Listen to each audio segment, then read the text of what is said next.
সরকার কেন আরো আগে এই সিদ্ধান্তটা করলেন না? এই কথাটা কেন আগে বলেন নাই? আজকে পরিস্থিতির জন্য দায়ী কে? সরকার দায়ী। নাতিপুতিদেরকে অনেকে হয়তো জন্ম নেয়, এখনো নাতিপুতি অনেকে জন্ম নেয়। তো আনবর্ন চাইল্ড, যে অনাগত বাচ্চাদের জন্য আনবর্ন, তার রাইট কোনো রাইট সৃষ্টি হতে পারে না। এক, দুই লিসে রাষ্ট্রের পলিসি ম্যাটার, স্টেটের এক্সিকিউটিভ নির্বাহী বিভাগের policy matter according to the constitution. নির্বাহী বিভাগে আদালত হস্তক্ষেপ করতে পারে না। এই রায় বাতিলযোগ্য, সঙ্গে সঙ্গে এই রায় বাতিলযোগ্য, যেহেতু পলিসি রাষ্ট্রের নির্বাহী বিভাগের ব্যাপারে এটা। আর যিনি মামলা করছে, তিনি আনবর্ন চাইল্ডের রাইট নিয়ে তিনি মামলা করেছে। আচ্ছা, বলতেছি আমি এটা বলেছি, আজকে একটা বিশেষ পরিস্থিতিতে আজকের এই সুপ্রিম কোর্টের এই বিচার কার্য চলেছে। সারা দেশে সাধারণ ছুটি, কারফিউ চলতেছে। এর মধ্যে সুপ্রিম কোর্ট আজকে বসেছে জাতীয় গুরুত্বপূর্ণ ইস্যু নিয়ে।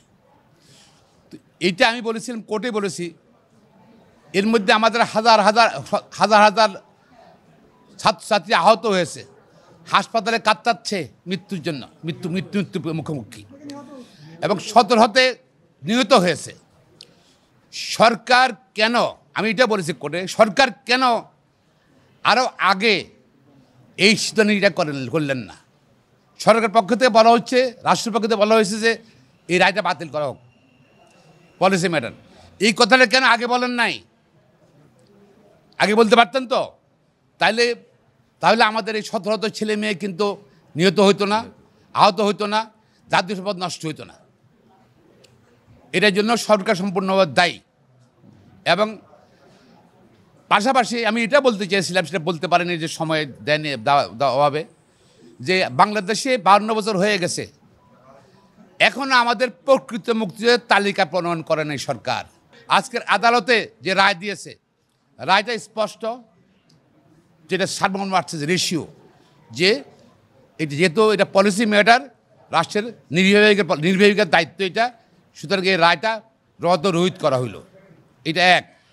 আবার কিন্তু আমাদের মহামান্য সুপ্রিম কোর্ট আবার কিন্তু বললেন যে 93% মেধাবৃত্তিতে কোটা হবে, মেধা কোটা হবে। তো একদিক দিয়ে বলেছেন যে আমাদের আপিল ডিভিশন, যে এটা পলিসি ম্যাটার, এটা বাতিল। আরেক দিকে কিন্তু ওনারাই মোটা একটা গাইডলাইন দিয়ে দিয়েছেন, এটা যা দিয়েছেন।